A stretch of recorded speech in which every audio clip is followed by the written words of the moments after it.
All right, Reb Nachum Segal, before I start, I need you, as an MC yourself, I need you to rate my intro for you.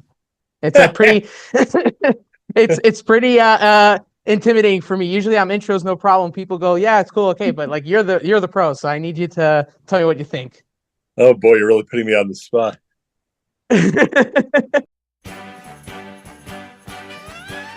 Uziel, you have good questions. That's a good I question. mean, look at you.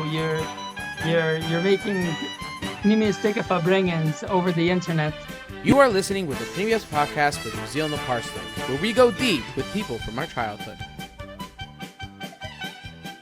All right, we're here with the man, the voice of Jewish radio. You may know him from JM in the AM or the Nachum Segal Network, or the one that has, for many years, have introduced and hyped us up for the many, many concerts and events for Jewish music and beyond. Without further ado, the voice of Jewish radio, Nachum Segal. Thank you very much. Quite a job you did. You.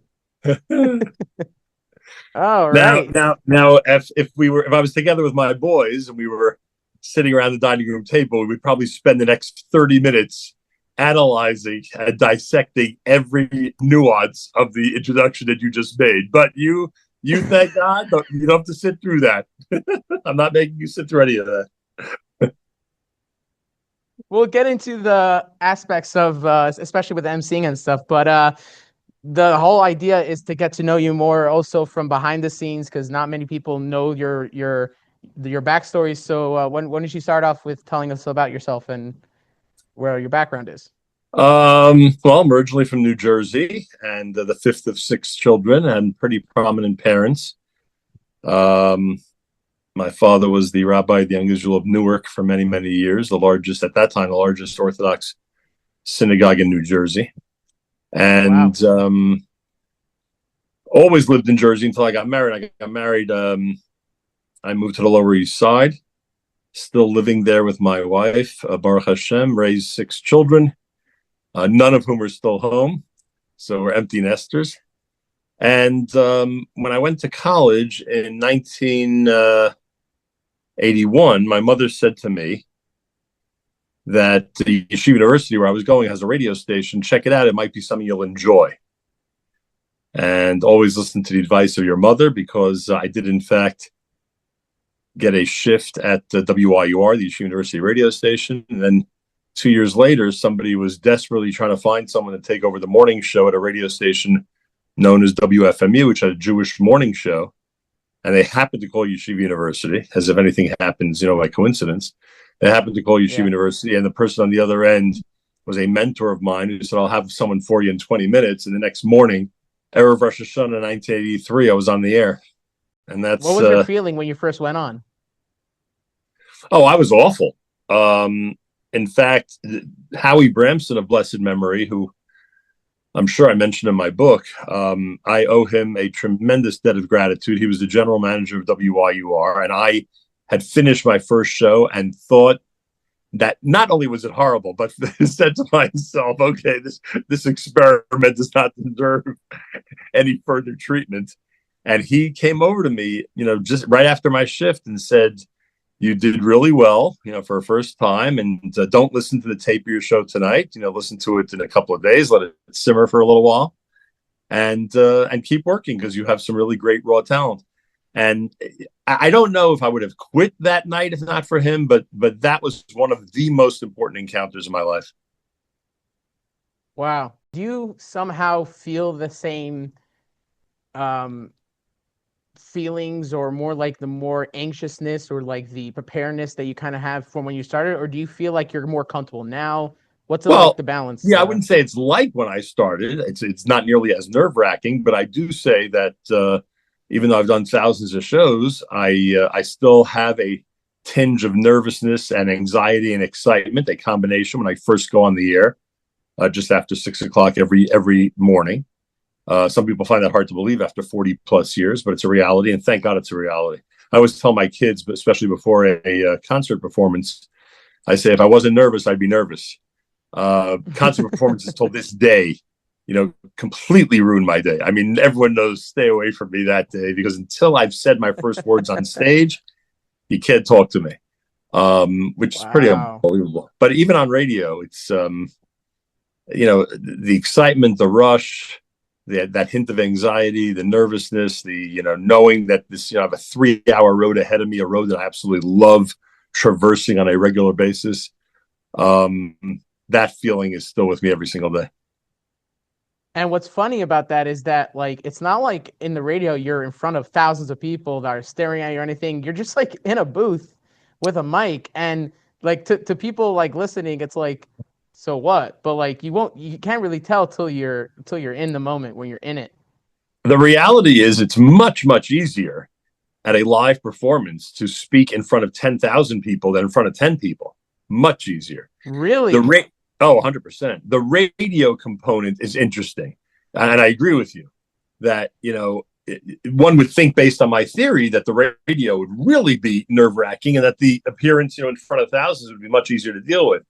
But this is, I'm not saying they're that similar, but this is the way it is, that the larger the crowd in person, usually the easier it is. Although I will say that the rush, the excitement behind it is probably a lot more. And that might actually help outweigh the nervousness, because when it's a big crowd, the crowd helps carry the energy of the room. And that's only helpful to the person on stage. The 10, 20, 100 people is more of a challenge. And the radio thing is just a little bit different. Like, you don't know who's out there, and, how many are listening and where they're listening and stuff like that. But I don't know. I think in my head, the default always is that there's just a lot of people in a lot of places who are tuned in. If they're not tuned in now, they're going to hear it later on during the day, when they play the archive or podcast of the show. So, yeah, it's like I said, we could spend the next half hour analyzing this, but that's how I would break it down. Would you say that because you're one of the only real traditional Jewish entertainment that kind of transitioned with the times, from when the radio is happening to now with podcasts and with the streaming components, what would you say is the major difference of how you approach each show as opposed to how you started or at that time to like now? Is it the same and it's just a different platform? Is there a different calculation of how you perform? I think, well, one of the big differences is that, in the old days, so to speak, the 90s, early 2000s, I assumed that if I would say something that I was revealing on the air, most people would not have known about it already. And I can give you a million examples of that. Today, if I reference something on the air, chances are a large percentage of people have either come across it already, have seen something about it. I mean, there are a lot of people who still are not focused on Jewish stuff and aren't really that into the news of the community and of the Jewish world. But a lot more people have actually, come across the news item.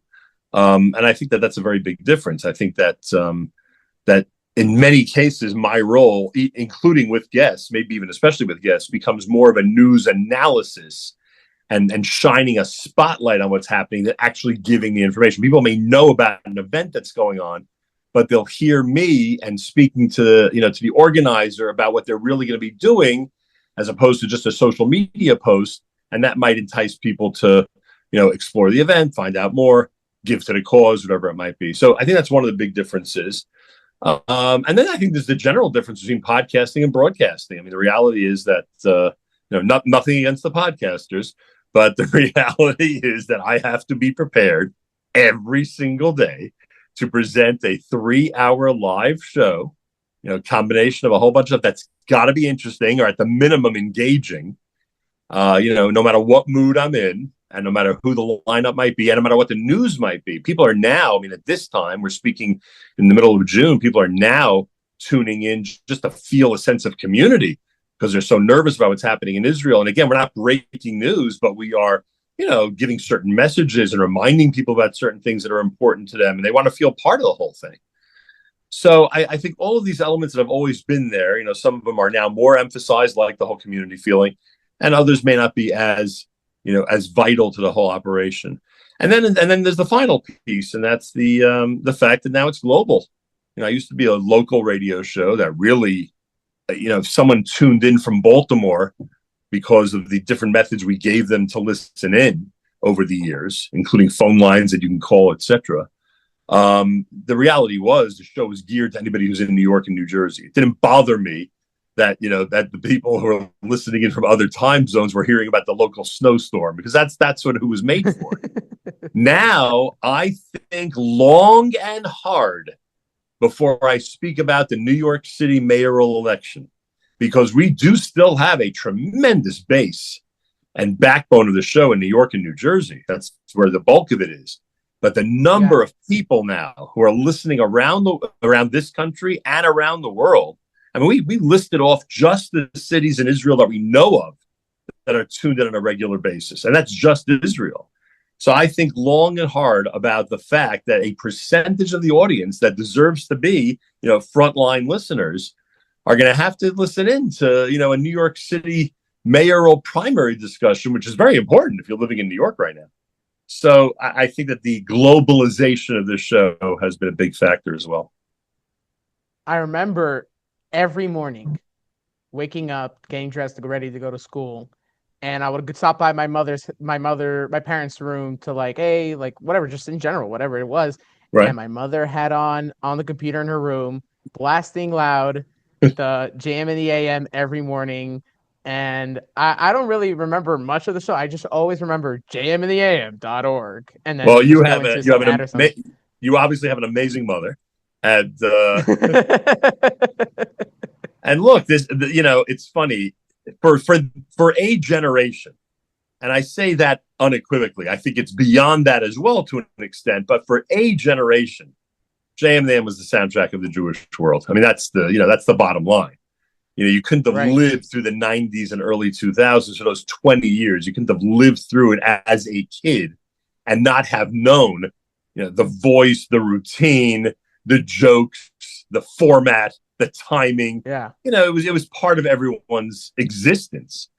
And that still goes on. But, try to convey to a teenager today. I had an encounter. I had an encounter where I was in a restaurant, and a woman was dining with her, what seemed to be like an elementary school kid with her son. And I was speaking to certain people at one of the tables. And as I'm walking toward the door, she says, I knew that voice. It's you, Nachum Segal. I grew up with you. Okay. I said, try to convey to him, pointing to her son, try to convey to him how significant that is. He goes, yeah, I'm trying my hardest to tell him how important a rendezvous this is, but he's not that impressed. I go, yeah, exactly.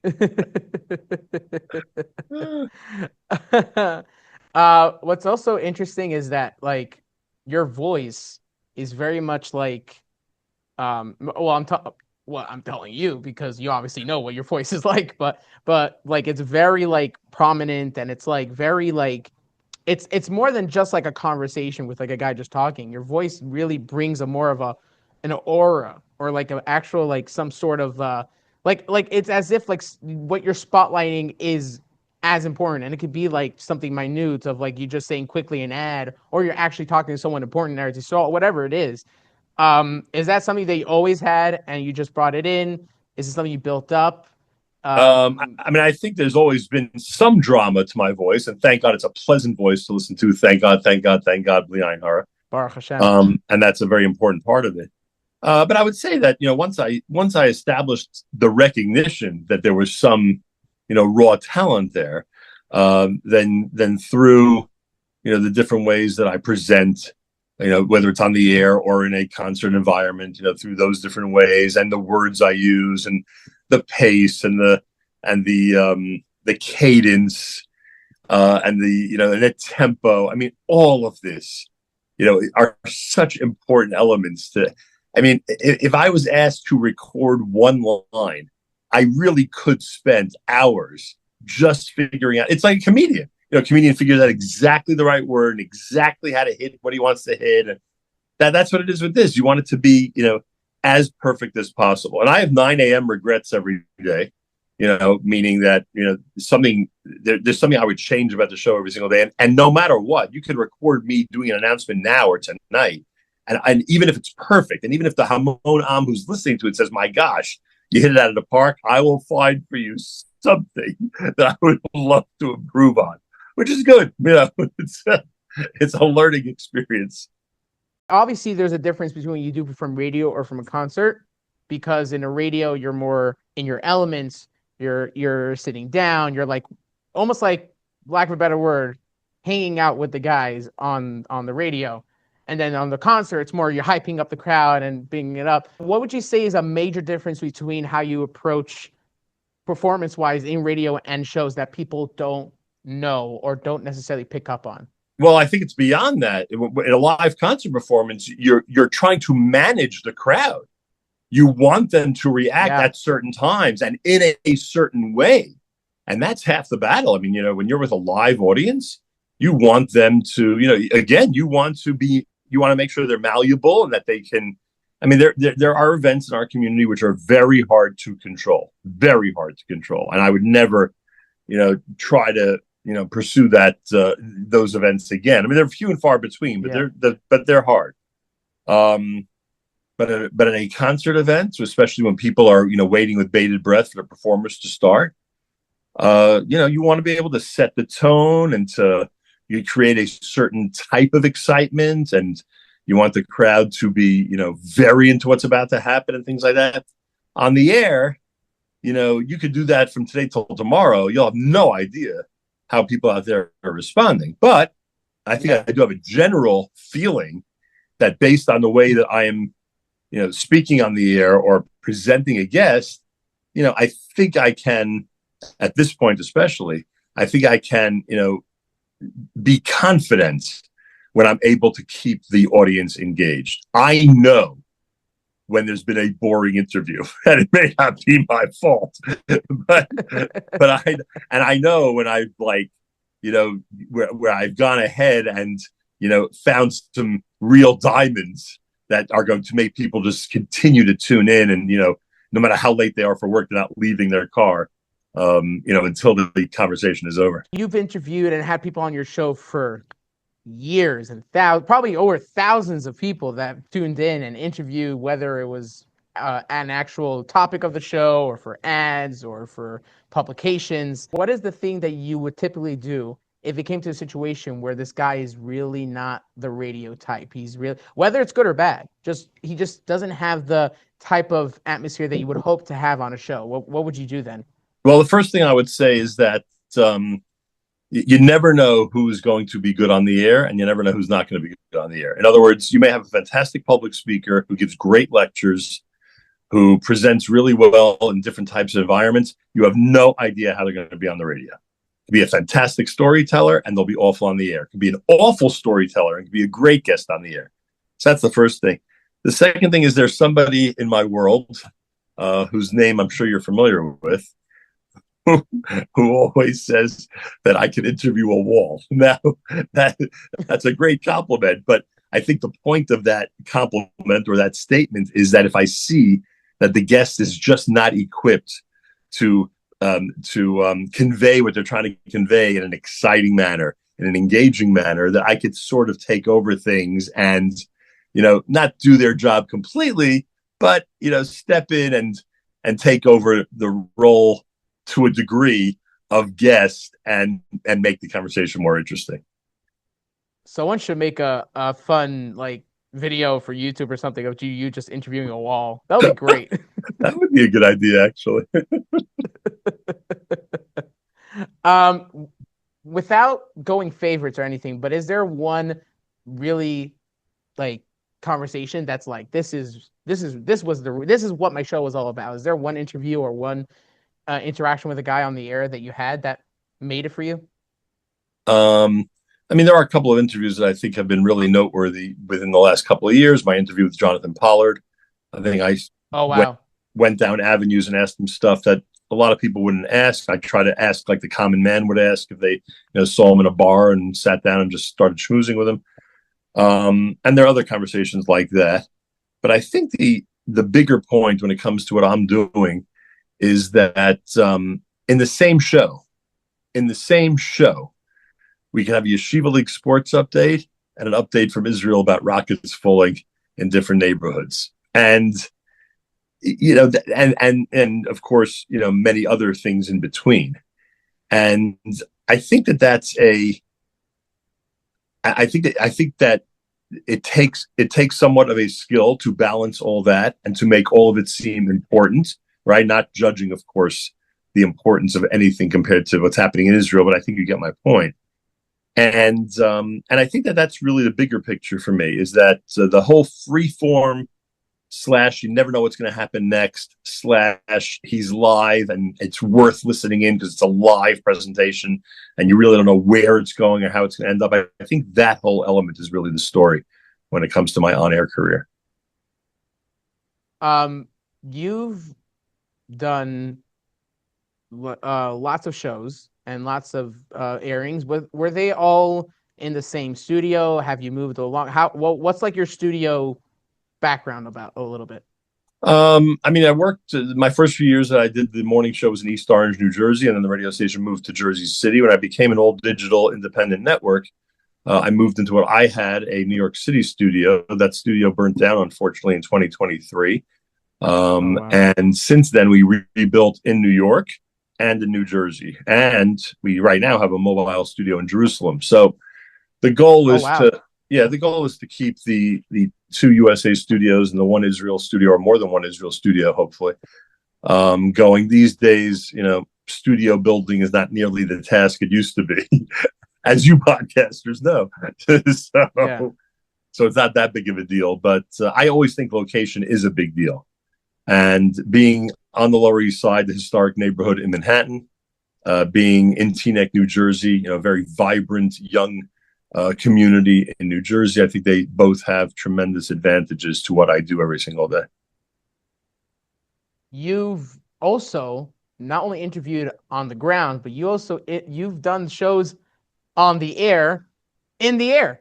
Literally. You know what I mean? Like in.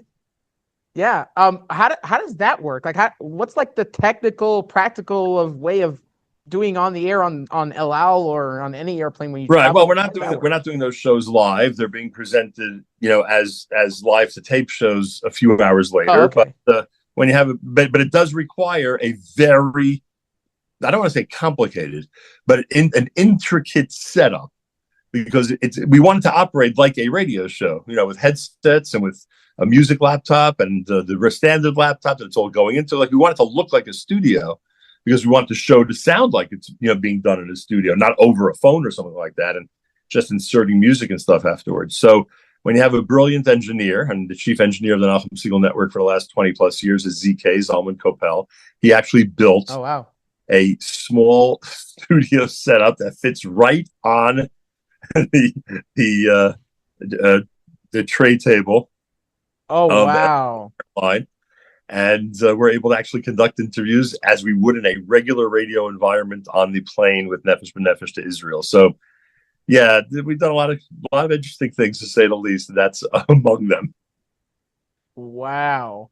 But it's like, it's very, because like there's tons of noise happening on the plane, people, right, babies, and also the air pressure. The truth is that the plane noise is really the only thing that disturbs us. You don't hear people. You know how it is. You're on an airplane that's in the air. You don't hear your neighbors well. Even, and the crying babies are not being picked up by the microphones. But it is the only time where we really do tolerate background noise, and that's the sound of the engine. It's really the only time. If that noise was going on in a regular show, I'd be running out to the street and begging the guys to stop doing their construction. But on the airplane, we tolerate it. We think it gives a nice avira. It gives a nice atmosphere to what we're doing. Also, you could be like, and we're about to, all right, we're on the air with Mordechai Ben David. Sir, would you like some pasta? Sure, yeah. Sure. All right. I'm sorry, I'm just eating here. Oh, the staff knows not to bother us during that show, that I can tell you. Oh, okay. All right. So this is one of my favorite topics because I grew up with VHSs and DVD concerts where you were on like 80% of them emceeing, knocking away. How did that start? The career of emceeing? The story's in my book. There are a couple of people that were involved who are still friends of mine and who get all the credit for it, frankly. But the reality is that in that era, when I was, 20 years old, 21, In that era, there were a lot of Jewish music concerts, not like now, where the Jewish concert scene is limited, or most of the performances take place in people's backyards, or kumsitz is in their living room, or the events are much larger now. Then there was a proliferation of concerts that were 500, 1,000 people. There could be months where I would be working every Saturday night of the month at a different concert. So friends of mine got me involved in it, and I was lucky enough to right away MC two very, very high-profile concerts. In December of 1983, I was the MC for the final concerts of the Diaspora Yeshiva Band. And those were big Brooklyn College events that drew a tremendous amount of attention. And that got my MCing career off to a very, very big start. And then, because again, then the larger concerts began a few years later, whether it was HASC or others. I had the opportunity. I already had, quite a good measure of experience. And people realized that the MC actually makes a difference with these nights. And I was able to, do the events in those big venues. I mean, it was the perfect storm. The concert scene had started to explode, and I already had the experience under my belt because I got started so early. Before we continue with the history, with a lot of questions I have, but there's an interesting thing that I just thought about, because your voice is very much like bringing in the hype, and it's like, here we are in Jewish music. But then what do you do when so how do you kind of tone your voice when you get to those concerts that it could, or events that are kind of more serious, or the singer is more kumsitz, like there's not really much like the Diaspora Yeshiva Band is like peacefully, right? Like, oh, but yet sometimes you'll have like the concerts where the main singer is a very much like a sitting down kumsitz. So how do you balance when you have such a strong voice, but you also want to set the tone that are not necessarily aligned with what you kind of bring into your performance? Yeah, normally? I mean, I think part of it, as I said earlier, I think part of it is trying to match the mood of the evening. And I think that, when it comes to introducing someone who's about to do a big kumsitz set, or is known for, the more, the quieter music, I think there's a way to, to calmly introduce them and still have a pretty dramatic effect. Right, yeah. One of the things that I actually realized as I got older, is that the hardest part for the MC, tell me if I'm wrong, the hardest part for the MC is probably the first time you go on stage, right? Because when people are sitting there expecting like Yaakov Shweki, oh, the lights are going down, who's gonna be on stage? And then you come up and says, welcome, like, who's this guy? You know what I mean? Like, that's probably the hardest part, probably, Yeah, I mean, what makes it easier is because usually someone introduces me. So at this point, that may have been the case when really nobody knew who I was years ago. But now, because of the name recognition, etc., so if someone introduces me, people are like, oh, finally the show is starting.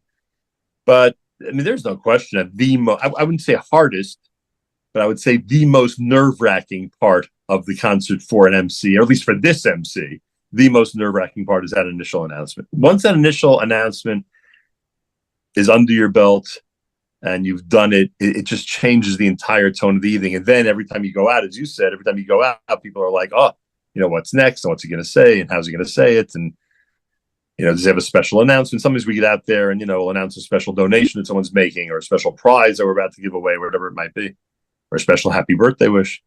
So even on stage, you never know what's going to happen next. So I think there is a measure of anticipation, but that initial rap to kick things off is probably the I don't want to say hardest. What did I say before? The most essential. Well, yeah, I mean the most aggravating. Yeah. So what would you say is the hardest or the most essential for an MC in a concert? Like, at what point in an average concert? I think the hardest part is the emergency situation.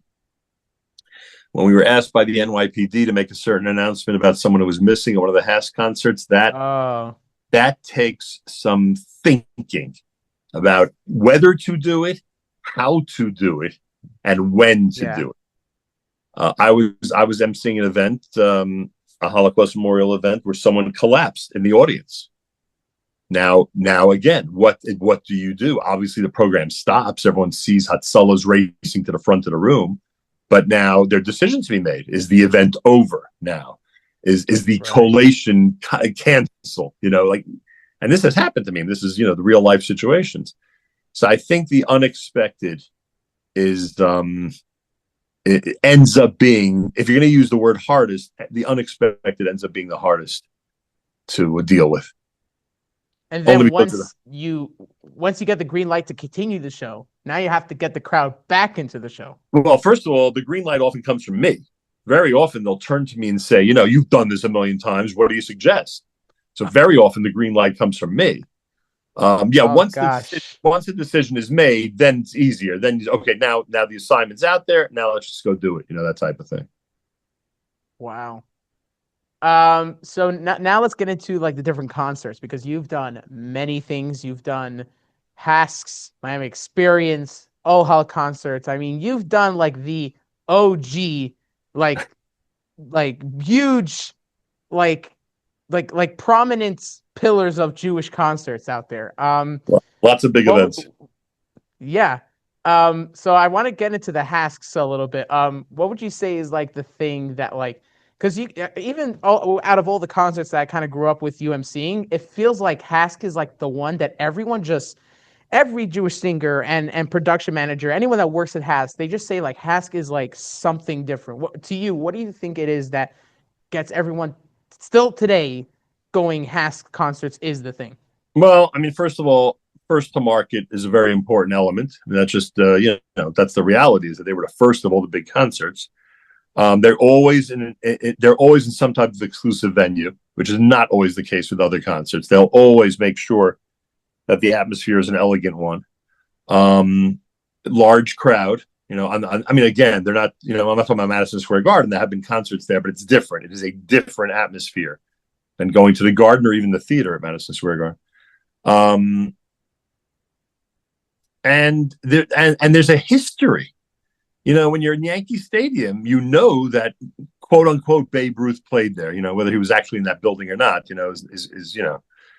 is not important to the discussion. And I think the fact that this is a stage where Mordechai Ben David and Avram Fried opened things up the very first year and set the tone, and where Kalbach and Ben Zion Schenker and Joe Amar and they at some point they were all there. And I think the history is critical. Deddy's no longer with us. He made a name for himself on HASC. Piamenta's no longer with us. He made a name for himself at HASC. And there are millions of others, obviously.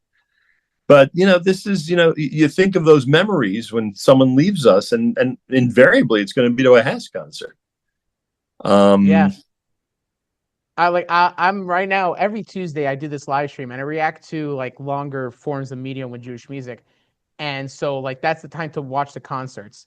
And unfortunately, not all HASC concerts I've watched, but just every time it's the first 5 minutes, I'm just in, and I just can't explain it. But there's some avir when it's just like, it's more than just like A.B. Rottenberg on stage. It's like, oh, it's A.B. Rottenberg in HASC. It's more than just Mordechai Ben David in a concert. It's Mordechai Ben David in HASC. I don't know. It's just something that just adds everything to each performance, and it's such a feeling. I think you just said it. There's something about, again, you could play basketball anywhere, but Madison Square Garden is Madison Square Garden. You could play baseball anywhere, but Yankee Stadium is Yankee Stadium.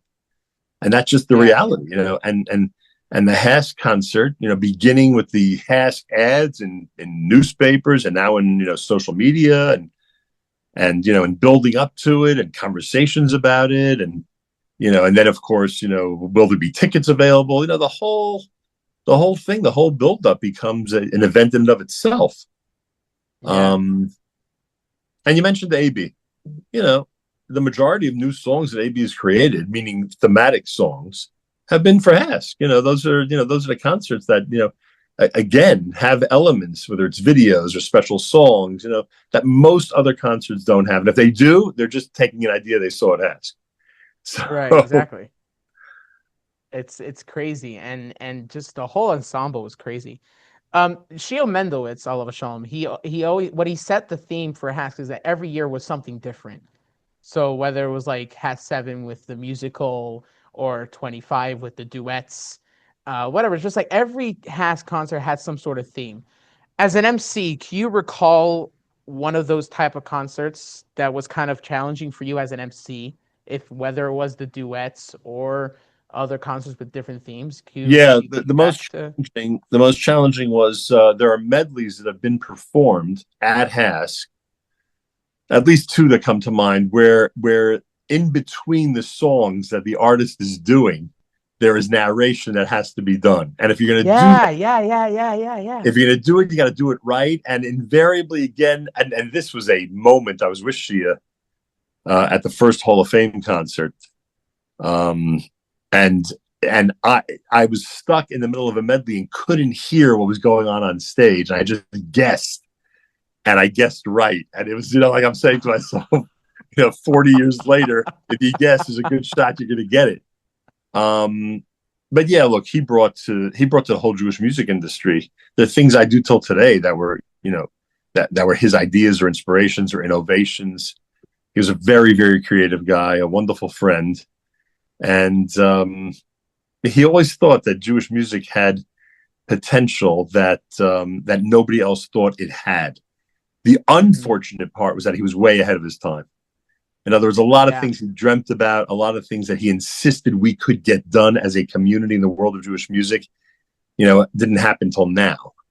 And, he saw it coming, and we didn't. Many of us did not see it coming, but he saw it coming. And I wish he'd be around to really enjoy it, because he did enjoy the success of others in the industry. That's one of the things about Shia. Yeah. He wanted to see everyone be successful. And if he saw some of the things that are going on now in the world of Jewish music, he'd be getting tremendous nachas. Yeah, for sure. Was there a specific hand concert that comes to mind that it was like, that was such a great one that was an evening? Which one? The HASC concert? Yeah. Was there one particular that comes to mind that that was a really good one? Like that was yeah. I mean, you're going way back in time with this one, and there were others since then. I don't want people to think that all the good stuff was done early on. But HASC 2 was a parade of Jewish music greats, and done really well, done in 2-minute segments, rapid fire, one after the other. It was just done and presented really well. And, to their advantage, it was an idea that, you would never have seen before in those days. Now it's, now we tend to think we've seen it all.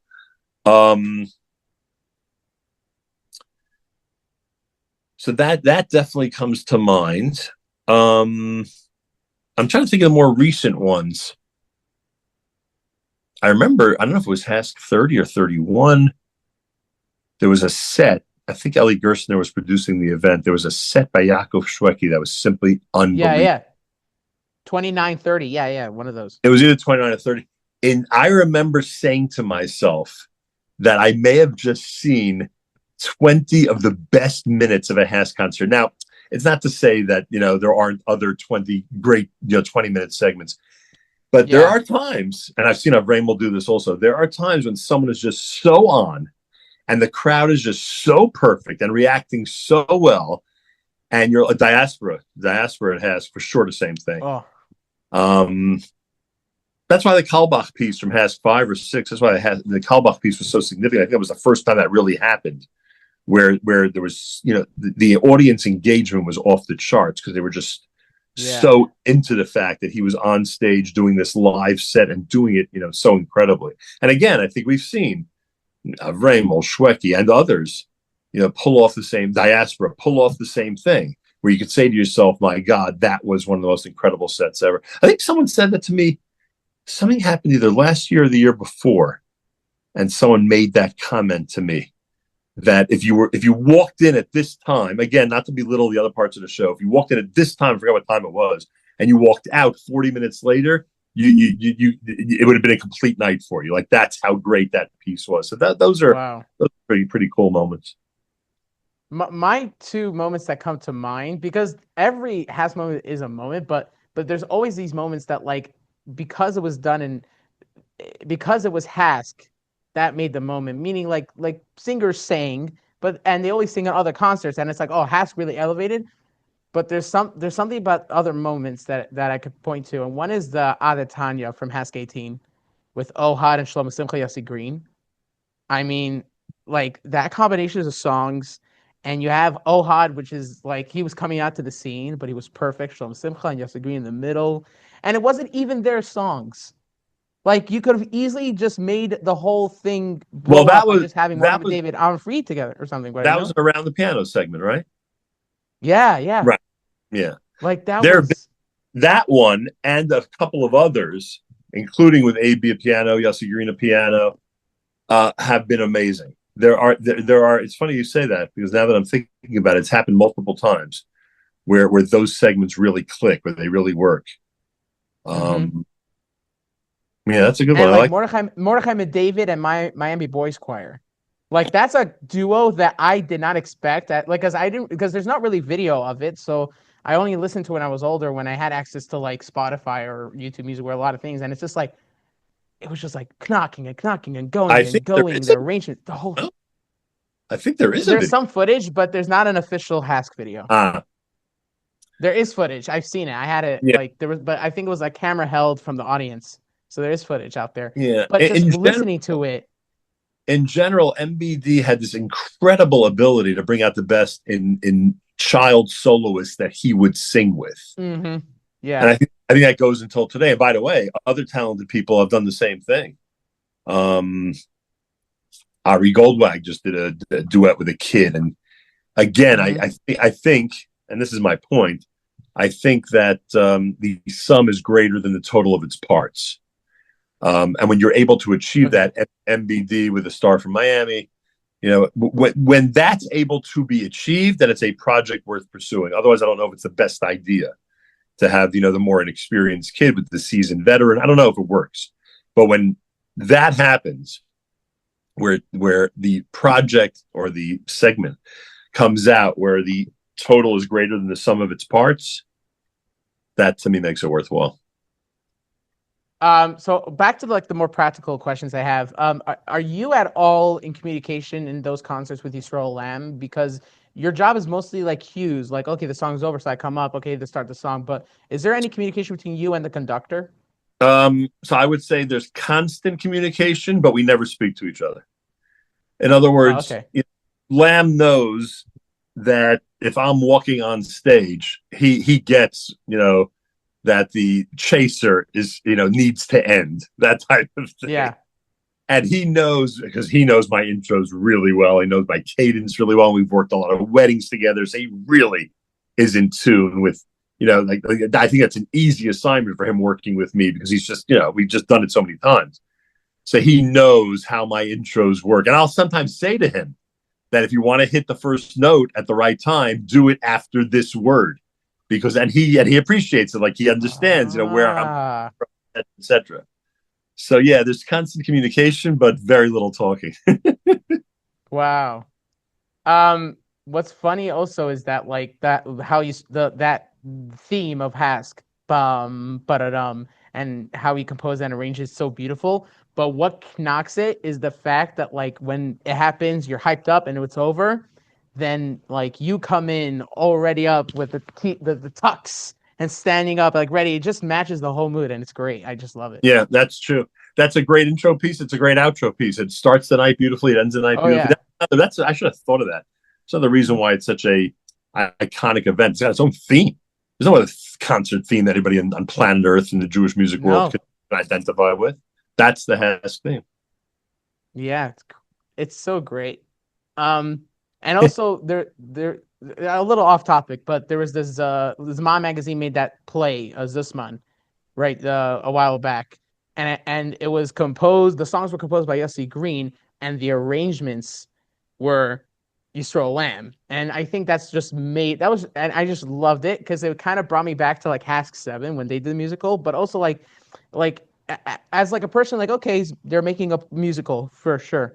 But then when it's the name Yisrael Lamb and Yossi Green, it's you got me. I'm hooked. You know what I mean? It's just, and I know I have a trust that I know that I'm gonna be satisfied. And they decided, nope, you're just gonna go even more than that. And I'm oh, okay, wow, great, I love it. You're talking about two legends. You know, Yeah. the reliability behind those names is insane.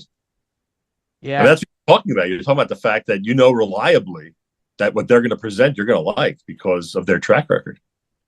But then it's even more than that. Right. That they take me on a road that I don't expect, even Right. if I do expect there's, you know. That's great. And then I also want to get to the Miami experiences because those were epic events. Like, not many people talk about it as much as HASC Concert or anything, but when you like watch the videos that are out there and they put up, it was an event of things, and especially like each concert had like the idea of like, oh, it's split into two parts and they're totally different concerts, but it's in the same evening. But then you also have, it's just like the whole thing was, but then back to the emceeing and the master of ceremonies job of it, it's a lot to tackle as an MC, keeping the crowd into the moment, especially when there's a lot of themes and topics are changed up, you know. Yeah, and on top of that, there's a lot of narration also. Those were, you know, not just musical performances, but it was acting. And look, Yerachmiel Begun is obsessive about his work, and I say that with tremendous admiration. But those years, the Miami experience years, he was so completely enveloped in those productions. You can see in the concerts, he's dripping in sweat like he's in them. I mean, it just, you know, he wants them to be perfect. He introduced elements that we had not seen in these events before, and they're doing it. One of the Pesachs, we did it 4 times. There were 4 performances one Pesach. I don't know if it was, I don't know, was it Monday? I think it was Monday, Tuesday, Wednesday, Thursday. It was 4 performances one year. 4 Monday, days? Tuesday night, Wednesday night, Thursday night. And I think one year we did Motzei Shabbos and then 2 on Sunday. If I'm not mistaken. One concert? No, Miami Experience, the whole Kunst of Miami Experience. Well, the first one was 1. Miami Experience 1 was 1, but then I think the Kunst was Miami Experience 2 was 2. My Experience 3 was 3. My Experience 4 was 4. I think that's how it went. You know, or 3 was 4 and 4 was 3, depending on the calendar. I have to look up how the calendar came out. Now I just have more. Wow. Yeah, and then on top I didn't know that. On top of that, Nassau Coliseum. Pesach 1995. I mean, there were 95 was number 5. Was it officially called Miami Experience 5? I remember. I know for a fact that 4 was 1994, so I would assume that the next year would be 95-5. That was, I don't know if I'm not sure if he called it Miami Experience, but that was a night, boy. I mean, 10,000 people and you know, an arena atmosphere that had never been done before. Lots of bells and whistles. Those were real performances, you know. I mean, and today I know we have real performances and technology makes it easier to do the bells and whistles. I get it. But you're talking about the people you're bringing up in this conversation are, you know, come from an era when it was not that easy to implement, you know, really creative ideas, and they figured out a way to pull it off. Yeah. There was one Miami Experience that I'm not sure if you did stuff like on site and they just didn't record you for the CD or stuff, but there's like a lot of moments in my experience I'm like, oh, thank God he doesn't have to narrate that much, you know. You know, like there was the Around the World with the Miami Voice Choir, and like I don't know if you did it on site or on the concert, but in the whole CD or the DVD really, but they showed like the themes of different countries. And they would introduce the countries by footage and you saw line would do like intros for each country. And then I'm like, can you imagine if you had to stand there as MC? Right. I remember that. Monologues and monologues. I remember that set. I don't think I was involved in that one. I remember that set though. Yeah, I don't think you were in that one actually. Right, it was more but like, yeah. I totally forgot about this, but you also had a lot MC partner in the HASC Concerts, in the beginning, especially with Uziel Newman.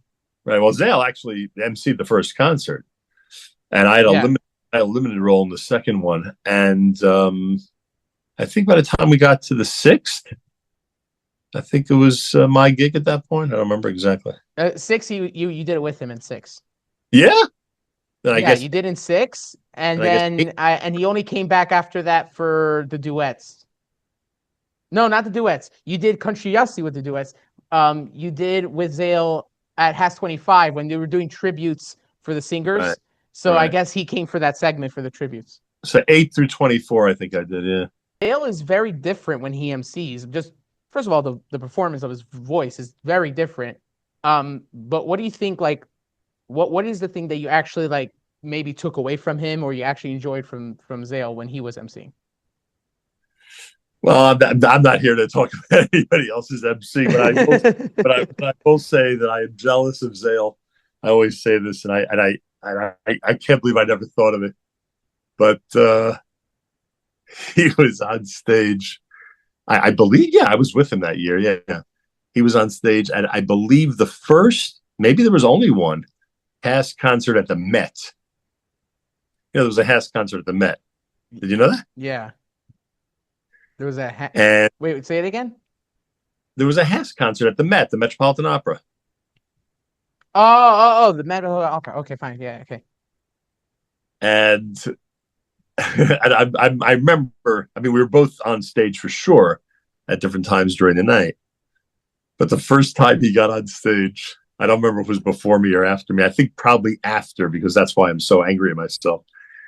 He's in the Met. He's on stage at the Met, and he walks off of the podium to a little bit toward the center of the stage, and he goes, "I've always wanted to do this." Shocheran Maro, that he does it at the Met, and I was. He brought the house down. And I was so jealous. I'm like, oh, how did I not think of that? When you live by the sword, you die by the sword. The reality is that when it comes to emceeing, I'm a real stickler at sticking to the script and sticking to my assignment. To do what he did, not a criticism, I admire it, but do what he did would have taken a stretch for me to have done that. So, like I say, live by the sword, you die by the sword. You know? Has anyone ever told you that you might be good at chazanas? I'm a chazan. Oh, really? I've been the chazan Rosh Hashanah Yom Kippur at the New Springville Jewish Center on Staten Island. I'm proud to say since 1984. Wow, that's In great. fact, when I was 50 years old, someone said to me, "I bet you, in the history of this country, there is no other chazan who has been chazan 30 years in a row, and they just turned 50."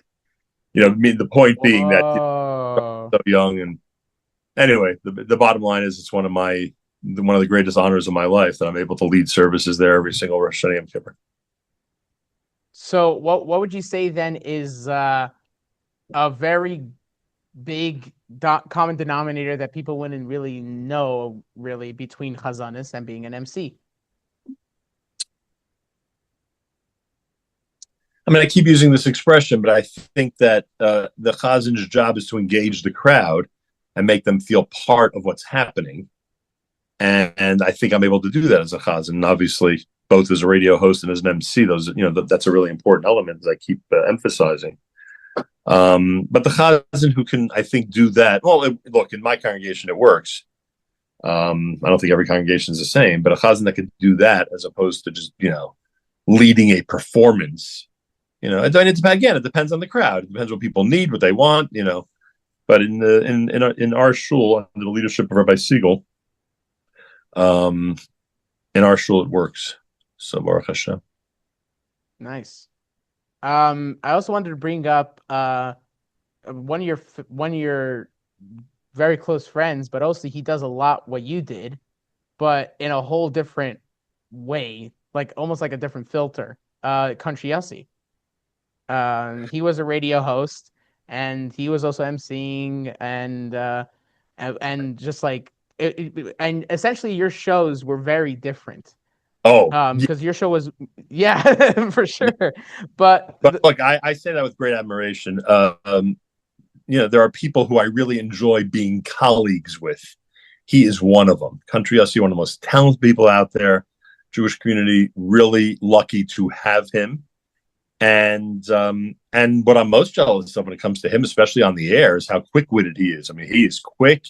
He's fast. I don't know if you've ever seen the videos of my conversations with him on the air, but Oh yeah, you're every other but second you're those just are laughing. fun. Those are just fun, and we certainly appreciate each other's work. And I'll laud him forever what he does, and he has he has nice compliments for the work that I do. And yeah, he's one of the most enjoyable people in the industry.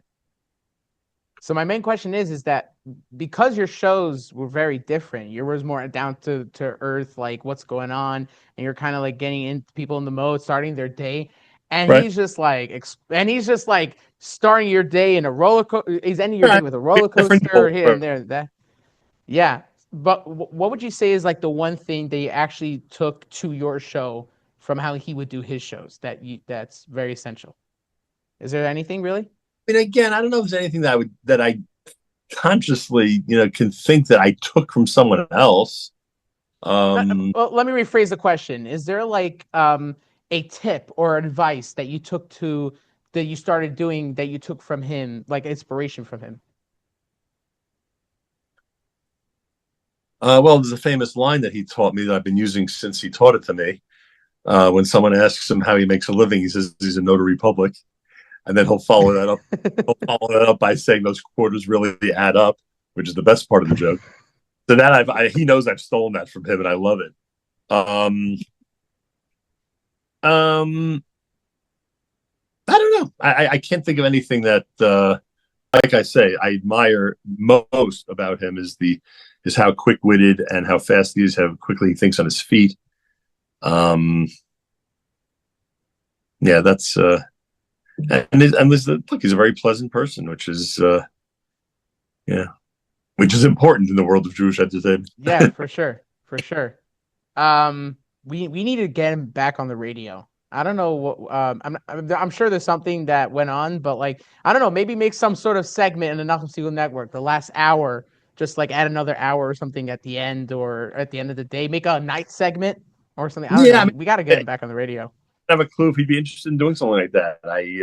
Times are different now, and our audiences are older and times are different. And but the truth is, what he does might be able to work like that. Who knows? Not sure. Yeah. Another thing I wanted to bring up is your famous and entertaining Kosher Halftime shows.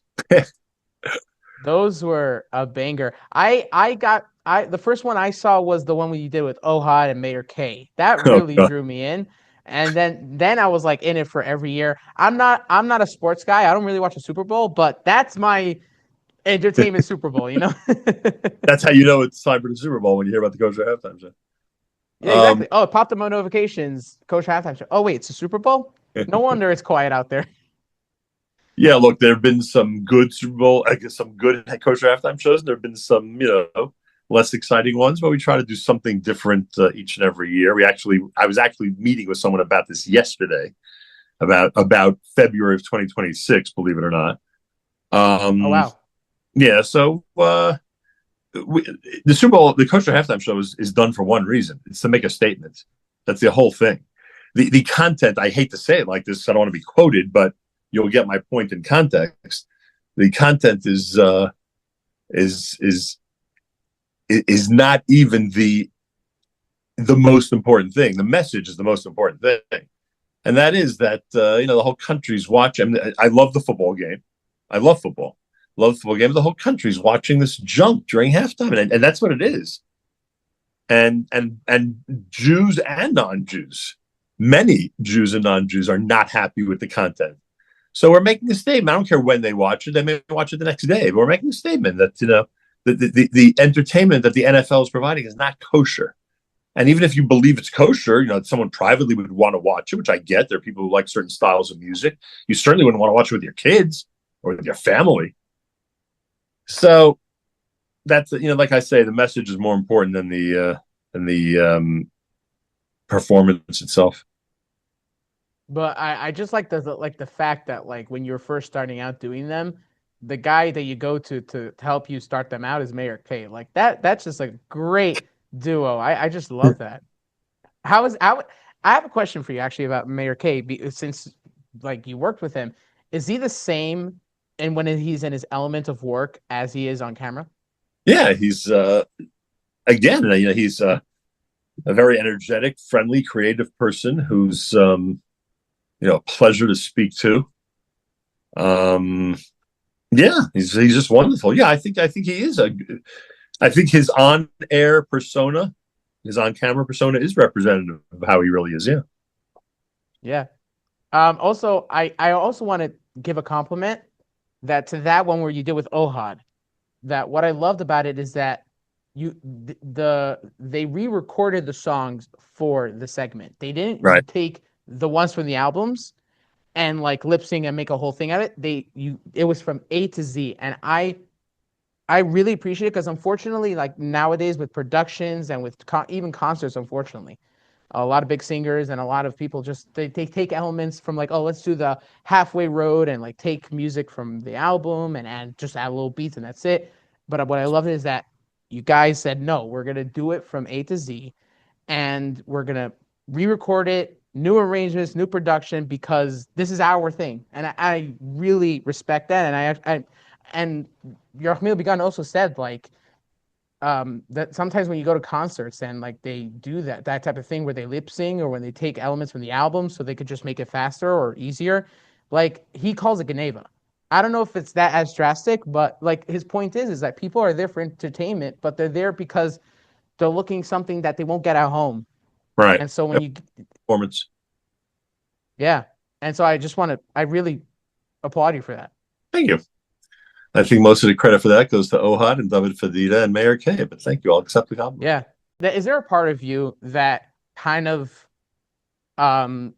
misses the old things of whether you did the radio show and versus as it is now, or when you participate in older concerts than newer concerts now? Is there something that you miss? I don't know if there's anything I miss in particular. I think again when the show was less global, the intimacy of radio that's so amazing was probably more intimate and better when you were speaking to a more secluded community, so to speak. Now that there's a real global element to it, that makes it different. So I might miss a little bit of that. See, now the it's a reality that I'm speaking to people where there are groups of people that can't relate to what I'm saying about that other group. They can't relate to it. Right. But I don't know if that's enough to actually, miss it, so to speak. But Right. Yeah, no problem. Yeah, for sure. Is there something that you actually because a lot of people go like, oh, I miss the oldies, or I like more traditional. Is there something that there's happening now in Jewish music entertainment or just entertainment in general that you're like, oh, this is what we needed for a long time? Oh, I was thinking the opposite. That I don't know. I think one of the things that the industry is missing is the anticipation of albums coming out. There's so many singles and so much new music that's released on a daily basis, and I mean that when I say daily. That I think and even when an album does come out, as some artists still do, it's not nearly the same type of anticipation, excitement. People don't realize if some of the singles are on the album, if it's completely new. Like it's a confusing situation.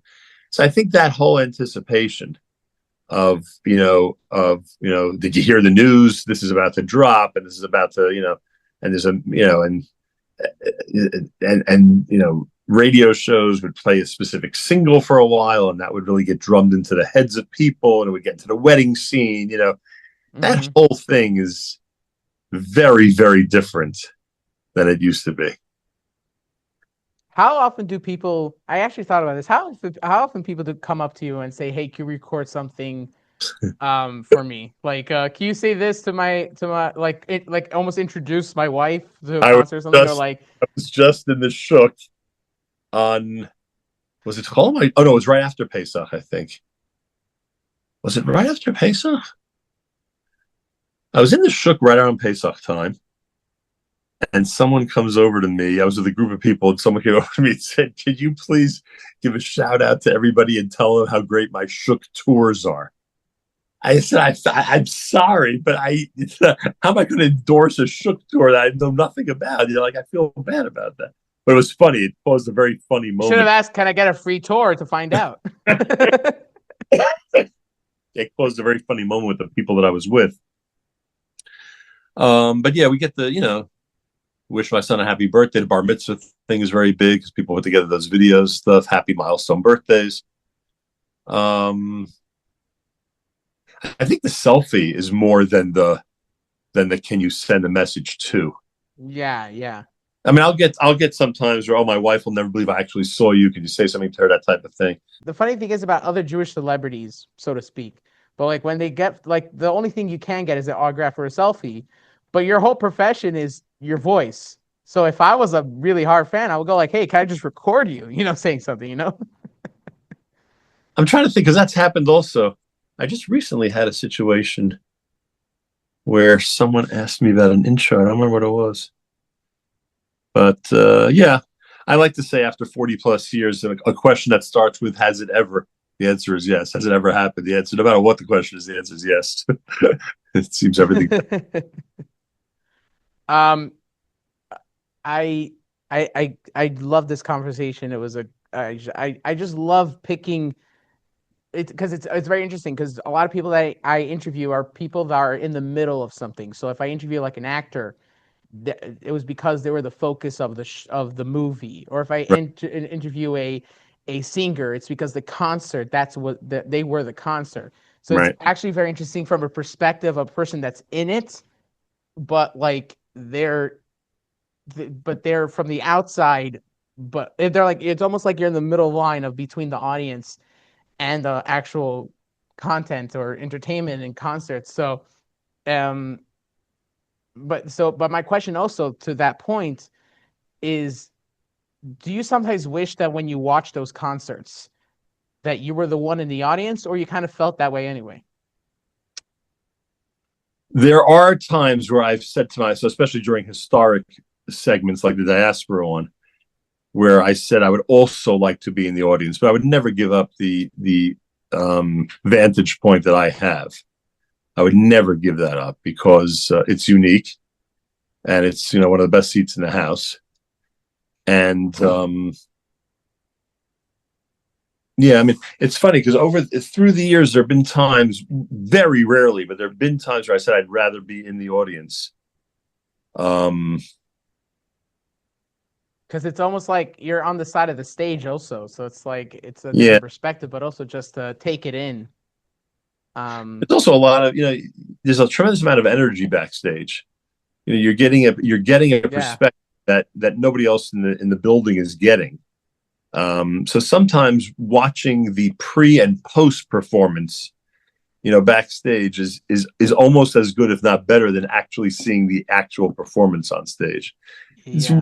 It's crazy for certain people understand that, but that the behind the scenes, the BTS, those moments that are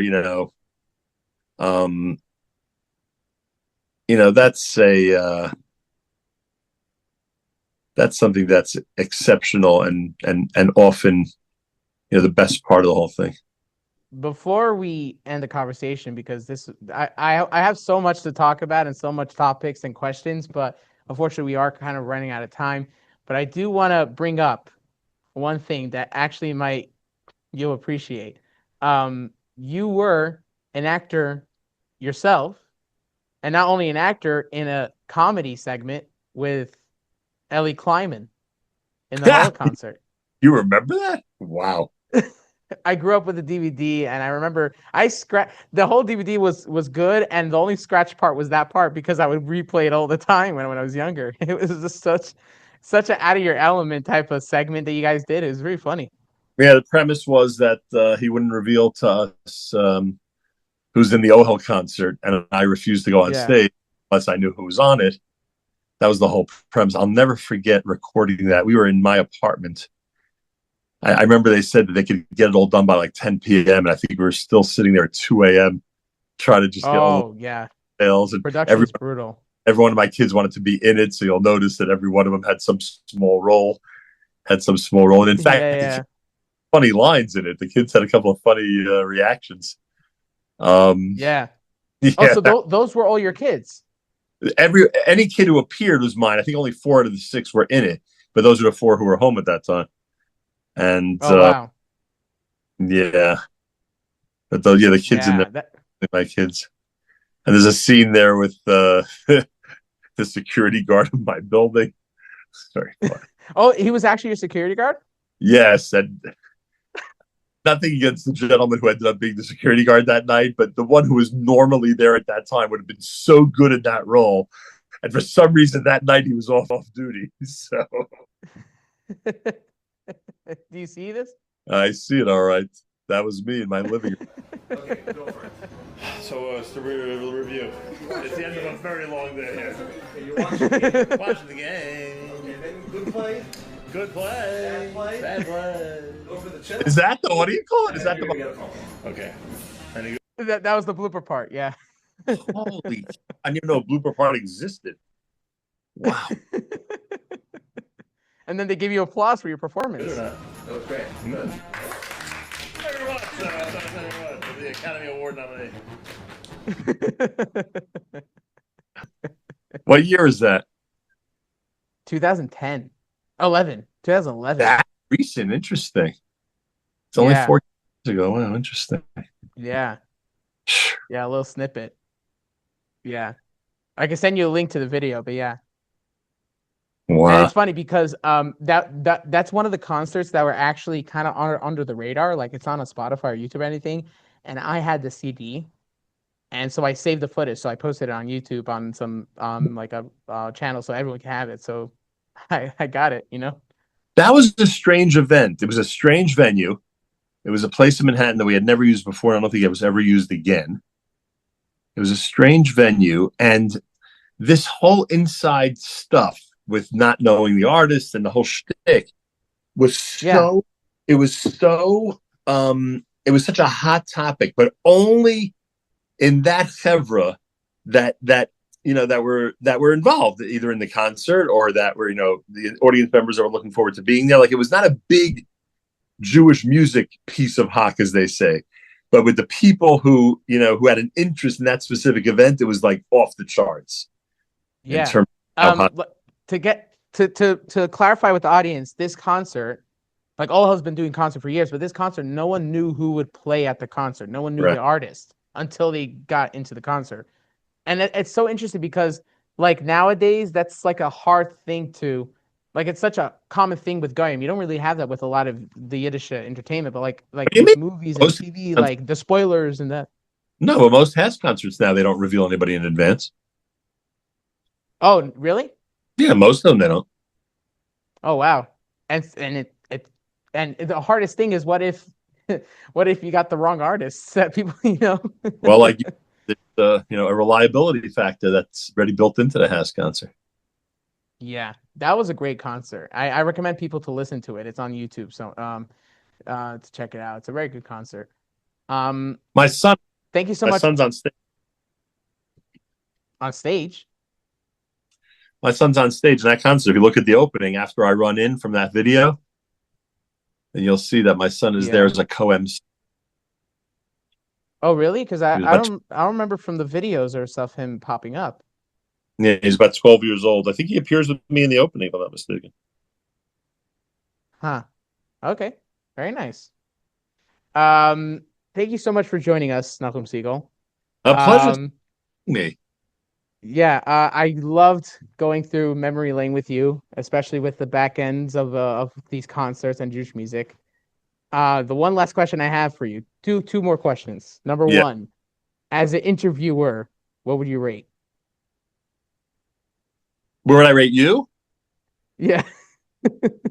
I'd rate you pretty high because I think one of the keys to interviewing, especially when you have limited experience, I'm just saying limited compared to me, one of the keys is preparedness, and it's obvious that you took this. You see the seriousness of the interviewer by the amount of preparation that went in, and it's obvious that you put in a voluminous amount of preparation. Thank you. So I guess I'll end off with one more thing. Where would people find you and your and hear your shows and anything out of the shows that you're actually doing in the tri-state area or something? I appreciate that. JM in the AM is my morning show, which I do live every day. It's the flagship show of the Nachum Segal Network.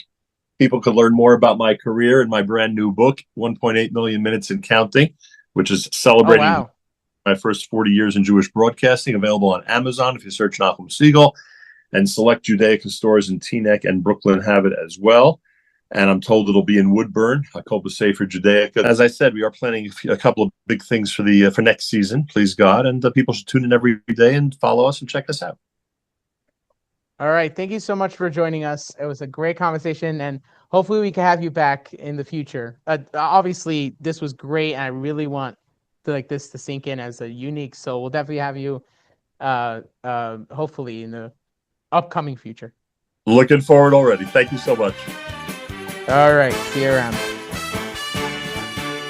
Thank you for joining us on this week's episode. It was an amazing episode. I had so much fun with Nachum Segal.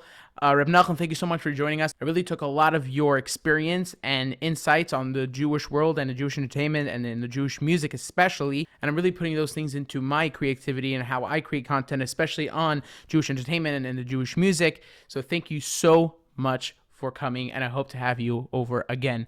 Thank you, everybody, for joining us. There's another episode of the Premiers Podcast every Thursday, and every Sunday we have our music reactions with songs that I never heard before, and I react to it on camera. And every day we have our dose of Jewish music, where I do short reviews on Jewish songs out there. Please leave your comments and subscribe and like this video and share it with everyone you know. I really enjoy doing this every week, and I hope you do too. So please join us every week, and thank you for joining us, and have a wonderful day.